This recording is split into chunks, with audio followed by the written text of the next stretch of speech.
Greetings anime comrades, this is the second part of the retelling.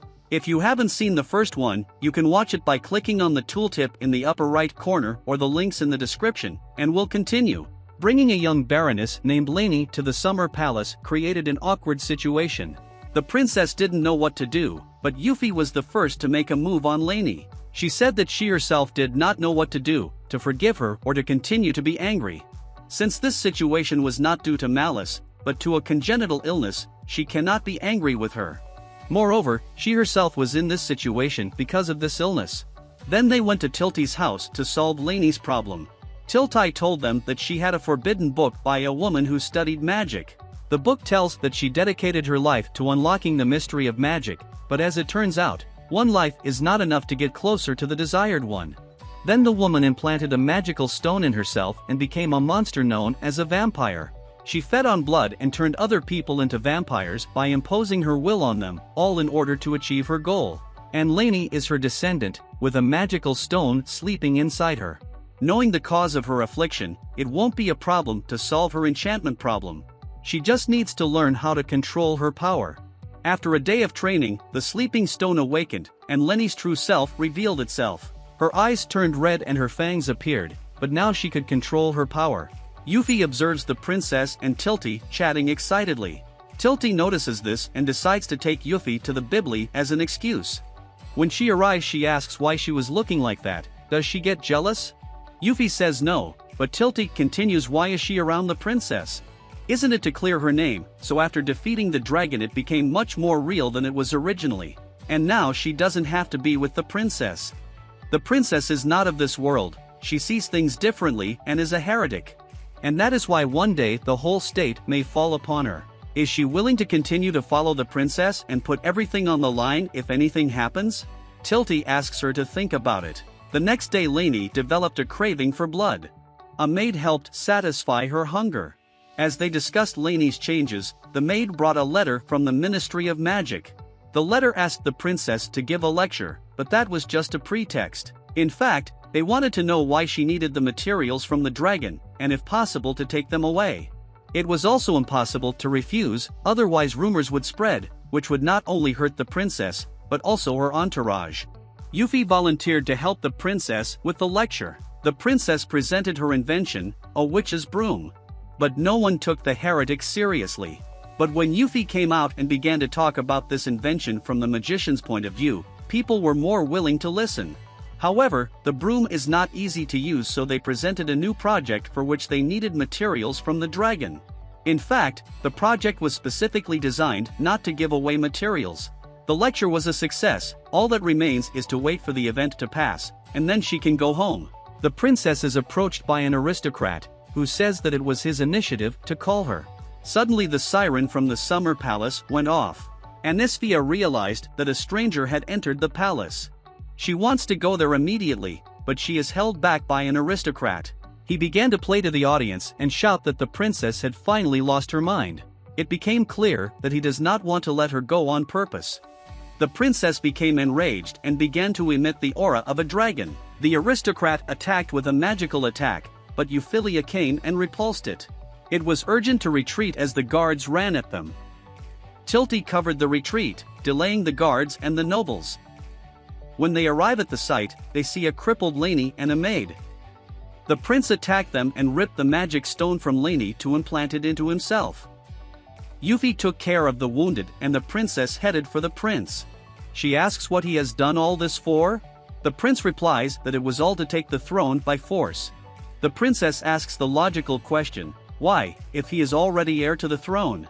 The prince explains his motivation by saying that he is not satisfied with the division into classes, aristocrats and commoners must be equal. And if he comes to the throne as he should, then you cannot even dream about it.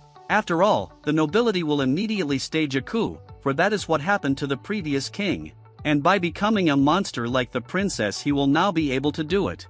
The princess did not agree with this opinion, and as the older sister decided to educate her younger brother. The prince's attacks were in vain. But the princess could not inflict any damage on him either because all the blows she inflicted immediately healed. Meanwhile, Lainey asked for a drink of blood. Yuffie wanted to give her her own, but the maid stopped her and let her drink her own blood through a kiss. The anime is very fond of pouring liquids through a kiss. Lainey's wounds healed immediately, but the pain did not stop. Apparently it was passed on from the prince as he was wounded in battle with the princess. Yuffie watches the princess fight the prince and neither of them wants it, but still they continue to fight to the end. Yuffie can't stand it and stops the princess. She reprimands them that they are complete fools, they don't want to fight but continue anyway. Anisphia approaches the prince, he is lying exhausted. The prince asks why she gave up her rights to the throne. Why someone who is smarter and more caring to the people than he has turned out not to be worthy to rule the country. In fact, the princess gave up her rights because when she and the prince sneaked out into the woods as children, and there they were attacked by a monster. No one was hurt, but after that there were rumors that the princess was trying to get rid of the prince that way. And then she decided to give up her inheritance so that the prince would inherit everything. The conversation between the prince and the princess was long. In a nutshell, the prince always thought that she should be the one to ascend the throne.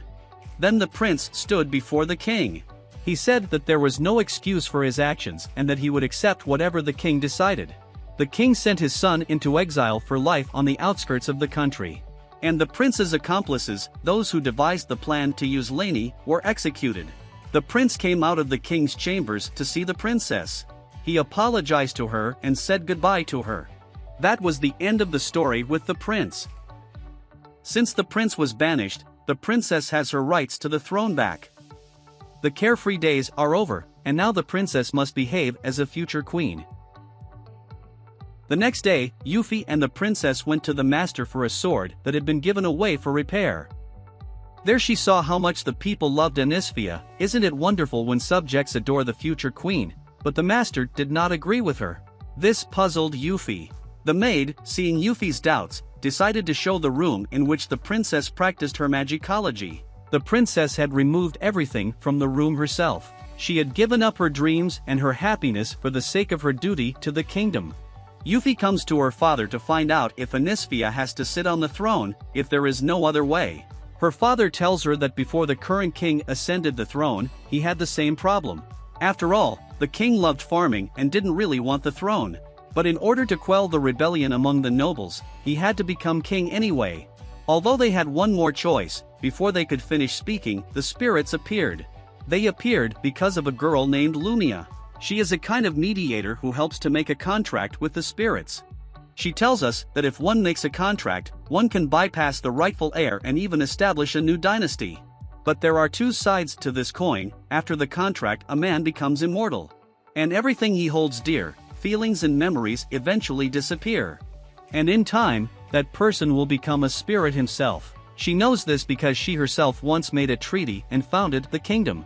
But Yuffie is not afraid of this. She is willing to do anything for the princess. The next day, Yuffie gathered everyone together to share her plan.